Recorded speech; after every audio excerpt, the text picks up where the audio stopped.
खबर बनारस। मोदी आज वाराणसी में अमूल प्लांट सहित 13,202 करोड़ रुपए की परियोजनाओं का लोकार्पण व शिलान्यास किया। इस दौरान उन्होंने विपक्ष पर भी जमकर हमला बोला। पीएम ने राहुल गांधी के नाम लिए बगैर कहा कि जिनके अपने होश ठिकाने नहीं, वो मेरे काशी के बच्चों को नशेड़ी कह रहे हैं। ये अपने परिवार और वोट बैंक से आगे सोच ही नहीं सकते। और जब परिणाम नील बटा सन्नाटा आता है तो वो वह एक दूसरे को गाली देते हुए अलग हो जाते हैं। उन्हें पता नहीं कि ये बनारस है, यहाँ सब गुरु हैं, यहाँ ईडी गठबंधन का पैतरा नहीं चलेगा। पूर्वांचल के, पूर्वी भारत के विकास को गति देंगे। इसमें रेल, रोड, एयरपोर्ट से जुड़े प्रोजेक्ट हैं। इसमें पशुपालन, उद्योग, स्पोर्ट्स, कौशल विकास, इससे जुड़े कई प्रोजेक्ट हैं।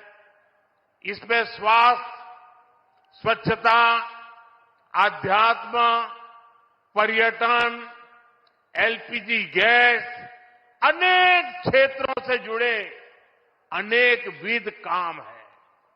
इससे बनारस समेत पूरे पूर्वांचल के लिए नौकरी के बहुत सारे नए अवसर बनेंगे।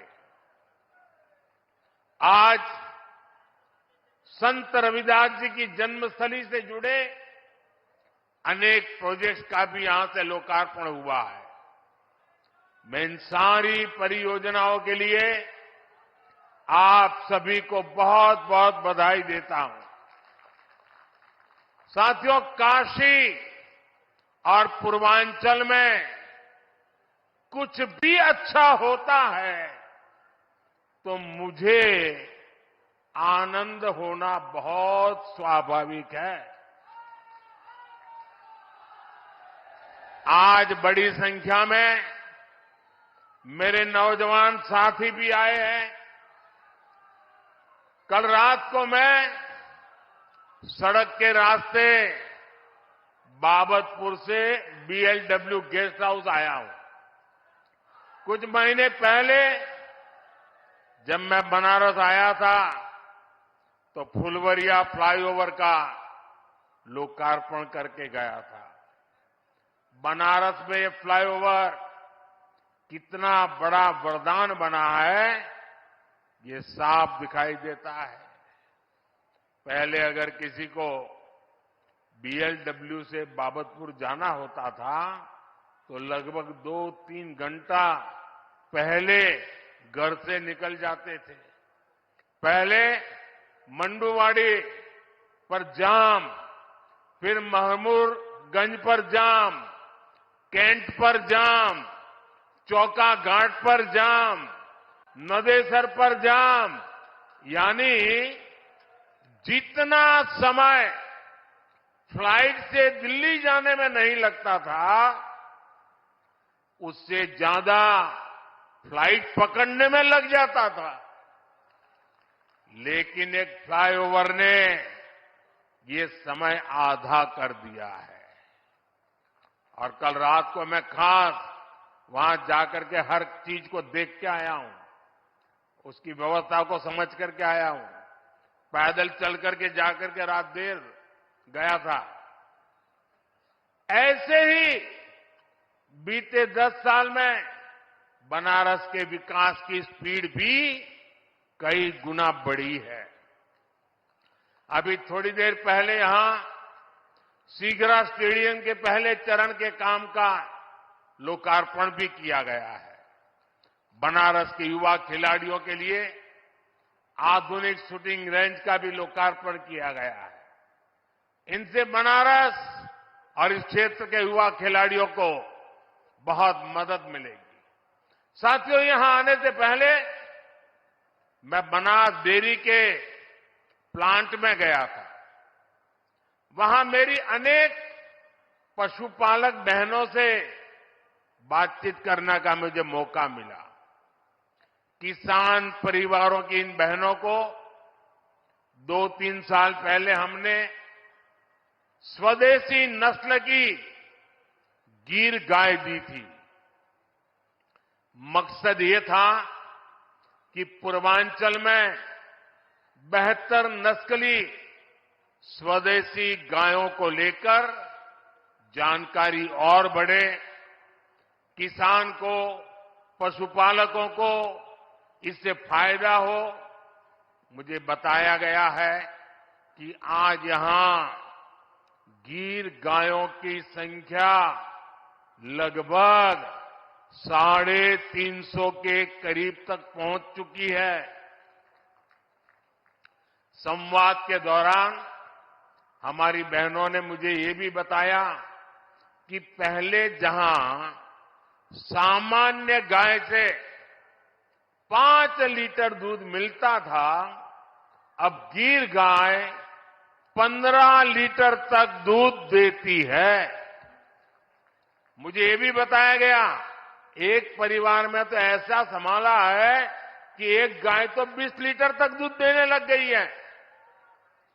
इससे इन बहनों को हर महीने हजारों रुपयों की अतिरिक्त कमाई हो रही है।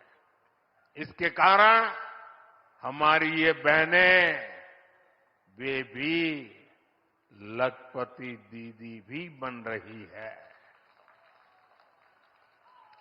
और ये स्वयं सहायता समूह से जुड़ी देश की 10 करोड़ बहनों के लिए बहुत बड़ी प्रेरणा है। साथियों, बनास डेयरी प्लांट का शिलान्यास मैंने 2 वर्ष पहले किया था। तब मैंने वाराणसी सहित पूर्वांचल के तमाम पशुपालकों को, गोपालकों को इस प्रोजेक्ट को तेजी से पूरा करने की गारंटी दी थी। आज मोदी की गारंटी आपके सामने है और इसलिए तो लोग कहते हैं मोदी की गारंटी यानी गारंटी पूरा होने की गारंटी। सही निवेश से रोजगार के अवसर कैसे पैदा होते हैं, बनास डेयरी इसका उत्तम उदाहरण है। अभी बनास डेयरी वाराणसी, मिर्जापुर, गाजीपुर, रायबरेली इन जिलों के पशुपालकों से लगभग 2 लाख लीटर दूध इकट्ठा कर रही है। इस प्लांट के चालू होने से अब बलिया, चंदौली, प्रयागराज, जौनपुर और दूसरे जिलों के लाखों पशुपालकों को भी लाभ होगा। इस परियोजना से वाराणसी, जौनपुर, चंदौली, गाजीपुर, आजमगढ़ जिलों के 1000 से ज्यादा गांवों में दुग्ध मंडियां बनेगी। पशुपालकों का ज्यादा दूध ज्यादा कीमत पर बिकेगा तो हर किसान पशुपालक परिवार को ज्यादा कमाई होना तय है। ये प्लांट किसानों, पशुपालकों को बेहतर पशुओं की नस्ल और बेहतर चारे को लेकर भी जागरूक करेगा, प्रशिक्षित करेगा। साथियों, इतना ही नहीं, ये बनास काशी संकुल रोजगार के भी हजारों नए अवसर बनाएगा, अलग अलग कामों में रोजगार बनाएगा। एक अनुमान है कि इस संकुल से पूरे इलाके में 3 लाख से ज्यादा किसानों की आय बढ़ेगी। यहां दूध के अलावा छाछ, दही, लस्सी, आइसक्रीम, पनीर और अनेक प्रकार की स्थानीय मिठाइयां बनेगी। इतना कुछ बनेगा तो इन्हें बेचने वालों को भी तो रोजगार मिलने वाला है। यह प्लांट बनारस की प्रसिद्ध मिठाइयों को देश के कोने कोने तक पहुंचाने में बहुत बड़ी भूमिका निभाएगा। दूध के ट्रांसपोर्टेशन से जुड़े कारोबार में भी अनेक लोगों को रोजगार मिलेगा। इससे पशु आहार से जुड़े दुकानदार, स्थानीय वितरकों का भी दायरा बढ़ेगा। इसमें भी अनेक रोजगार बनेंगे। साथियों, इन प्रयासों के बीच मेरा बनास डेयरी के कामकाज से जुड़े वरिष्ठ साथियों से भी एक आग्रह है। मैं चाहूंगा कि आप दूध का पैसा सीधे बहनों के अकाउंट में डिजिटल तरीके से भेजिए। किसी पुरुष के हाथ में पैसे मत देना। मेरा अनुभव है, इसके बहुत ही शानदार परिणाम आते हैं।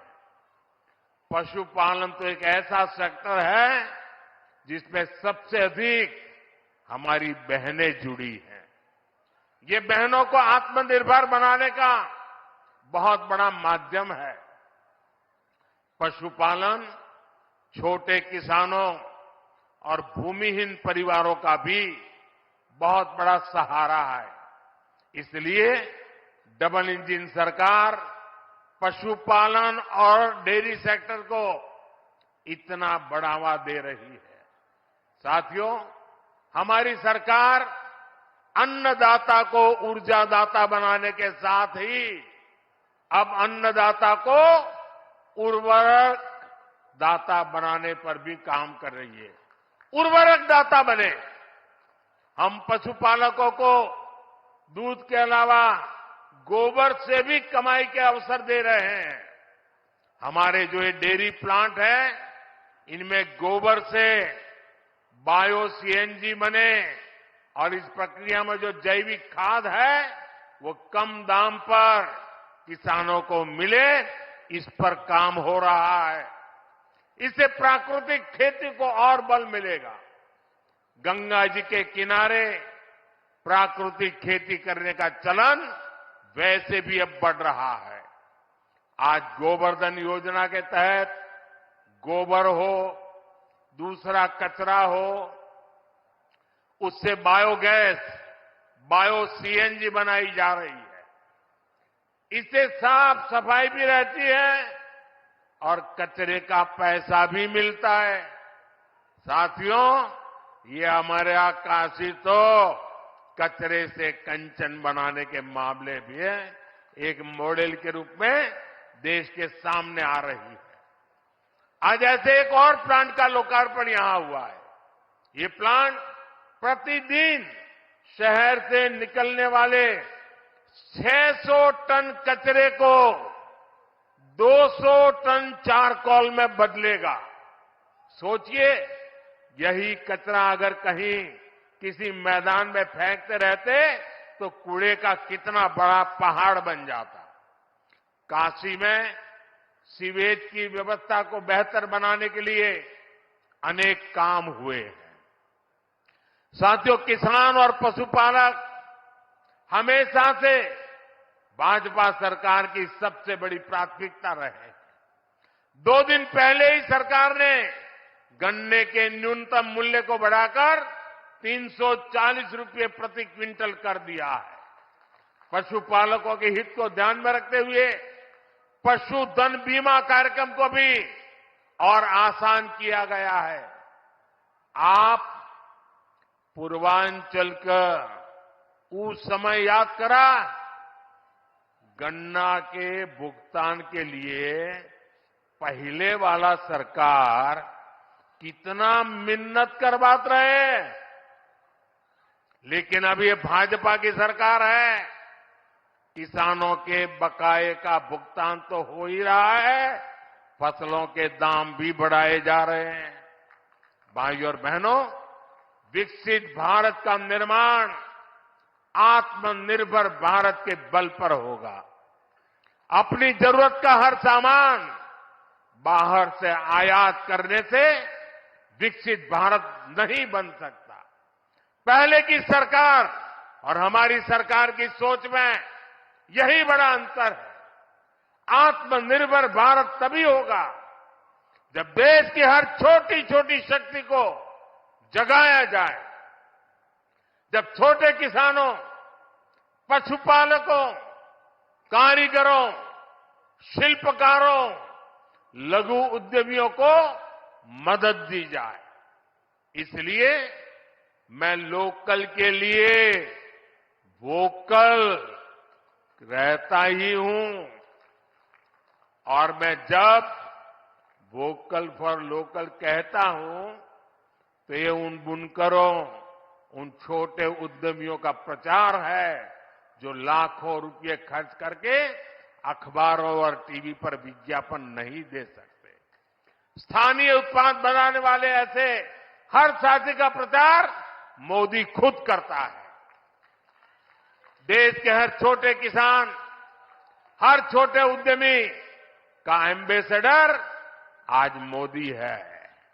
जब मैं खादी खरीदो, खादी पहनो का आग्रह करता हूं तो गांव-गांव में खादी से जुड़ी बहनें, दलित, पिछड़े, उनके श्रम को बाजार से जोड़ता हूं। जब मैं देश में बने खिलौने खरीदने की बात करता हूं तो इससे पीढ़ियों से खिलौने बनाने वाले परिवारों का जीवन सुधरता है।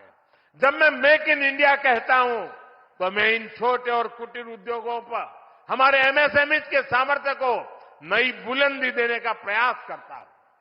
जब मैं देखो अपना देश कहता हूं तो मैं अपने ही देश में टूरिज्म को बढ़ावा देता हूं। इससे स्थानीय लोगों का रोजगार, स्वरोजगार कैसे बढ़ता है, ये हम काशी में अनुभव कर रहे हैं। जब से विश्वनाथ धाम का पुनर्निर्माण हुआ है, तब से करीब करीब 12 करोड़ से अधिक लोग काशी आ चुके हैं। इससे यहां के दुकानदार, ढाबे वाले, रेहड़ी ठेले वाले, रिक्शे वाले, फूल वाले, नाव वाले, सबका रोजगार बढ़ा है। आज तो एक और नई शुरुआत हुई है। आज काशी और अयोध्या के लिए छोटे छोटे इलेक्ट्रिक जहाज की योजना शुरू हुई है। इससे काशी और अयोध्या आने वाले श्रद्धालुओं का अनुभव और भी बेहतर होने वाला है। भाइयों और बहनों, दशक के परिवारवाद, भ्रष्टाचार और तुष्टीकरण ने यूपी को विकास में पीछे रखा। पहले की सरकारों ने यूपी को बीमारू राज्य बनाया, यहां के नौजवानों से उनका भविष्य छीना। लेकिन आज जब यूपी बदल रहा है, जब यूपी के नौजवान अपना नया भविष्य लिख रहे हैं, तब ये परिवारवादी क्या कर रहे हैं? मैं तो इनकी बातें सुनकर हैरान हूं। कांग्रेस के शाही परिवार के युवराज का कहना है, और चौंक जाएंगे आप, कांग्रेस के युवराज परिवार ने क्या कहा? वो कह रहे हैं, और काशी की धरती पर आके कह रहे हैं, काशी के नौजवान, यूपी के नौजवान नशेड़ी है। ये कैसी भाषा है भाई? मोदी को गाली देते देते तो इन्होंने 2 दशक बिता लिए, लेकिन अब ईश्वर रूपी जनता जनार्दन पर, यूपी के नौजवानों पर ही ये लोग अपनी फ्रस्ट्रेशन निकाल रहे हैं। जिनके अपने होश ठिकाने नहीं है, वो यूपी के मेरे काशी के बच्चों को नशेड़ी कह रहे हैं। अरे गौर परिवारवादियों, काशी का, यूपी का नौजवान तो विकसित यूपी बनाने में जुटा है। अपना समृद्ध भविष्य लिखने के लिए परिश्रम की पराकाष्ठा कर रहा है। इंडी गठबंधन द्वारा यूपी के नौजवानों का पान कोई नहीं भूलेगा। साथियों, गौर परिवारवादियों की यही असलियत होती है। परिवारवादी युवा हमेशा परिवारवादी युवा शक्ति से डरते हैं, युवा टैलेंट से डरते हैं।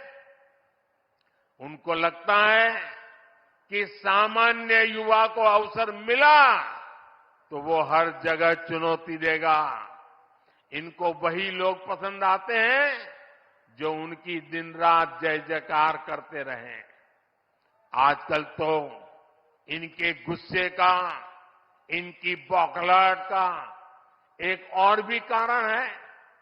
इनको काशी और अयोध्या का नया स्वरूप बिल्कुल पसंद नहीं आ रहा। आप देखिए, अपने भाषणों में राम मंदिर को लेकर कैसी कैसी बातें करते हैं, कैसी कैसी बातों से हमले करते हैं। मैं नहीं जानता था कि कांग्रेस को प्रभु श्री राम से इतनी नफरत है। भाइयों और बहनों, ये अपने परिवार और अपने वोट बैंक से बाहर देख ही नहीं सकते, सोच ही नहीं सकते। तभी तो हर चुनाव के दौरान साथ आते हैं और जब परिणाम नील बटा सन्नाटा आता है तो ये एक दूसरे को गाली देते हुए अलग हो जाते हैं। लेकिन ये लोग जानते नहीं, ये बनारस हो, यहां सब गुरु हो। यहां इंडी गठबंधन के पैंतरा ना चली। बनारस नहीं, पूरे यूपी के पता हो, माल वही है, पैकिंग नहीं है। इस बार तो इनको जमानत बचाने के लिए ही बहुत संघर्ष करना पड़ेगा। साथियों, आज पूरे देश का एक ही मूड है। अब की बार मोदी की गारंटी है, हर लाभार्थी को 100% लाभ। मोदी लाभार्थियों के सैचुरेशन की गारंटी दे रहा है।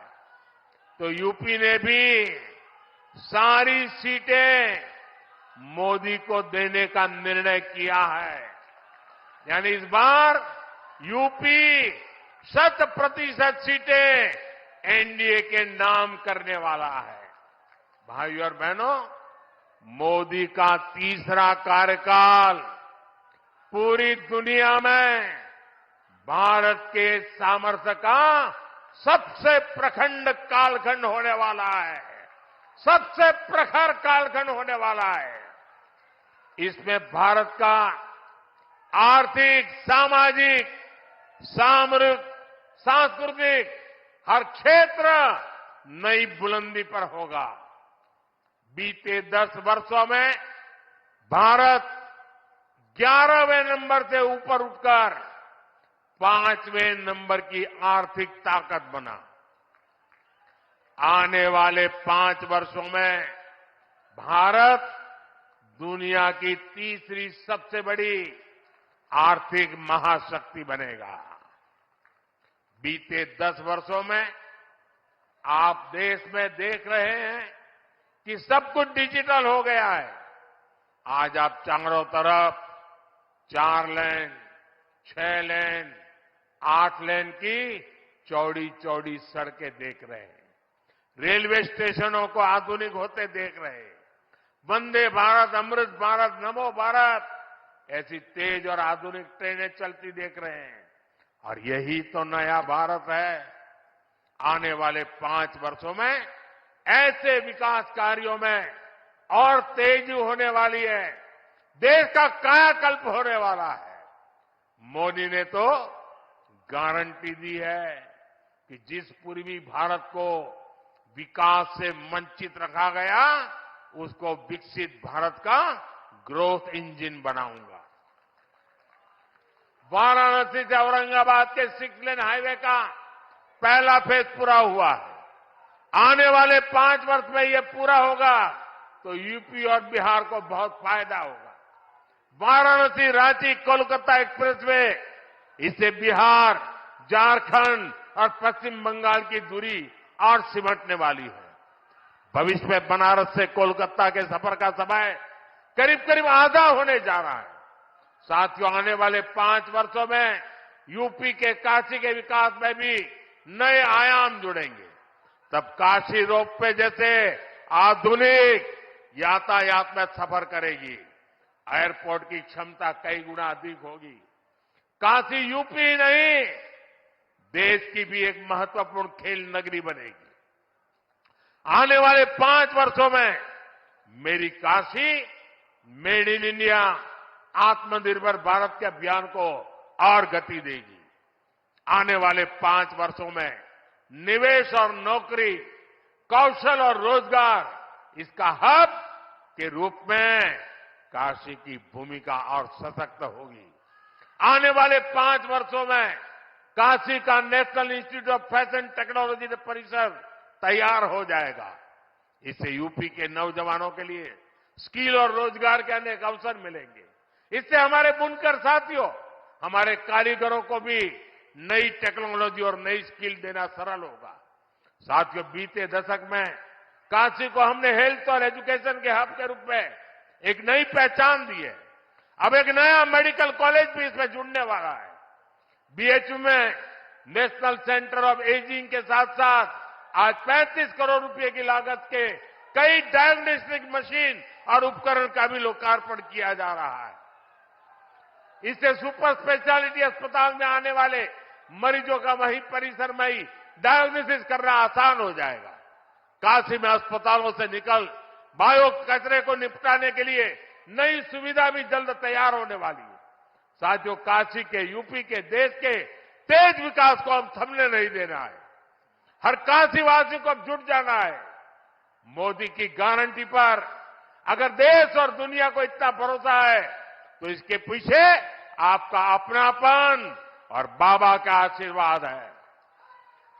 एक बार फिर आप सबको नए प्रोजेक्ट के लिए बहुत बहुत बधाई। मेरे साथ बोलिए, भारत माता की, भारत माता की, भारत माता की।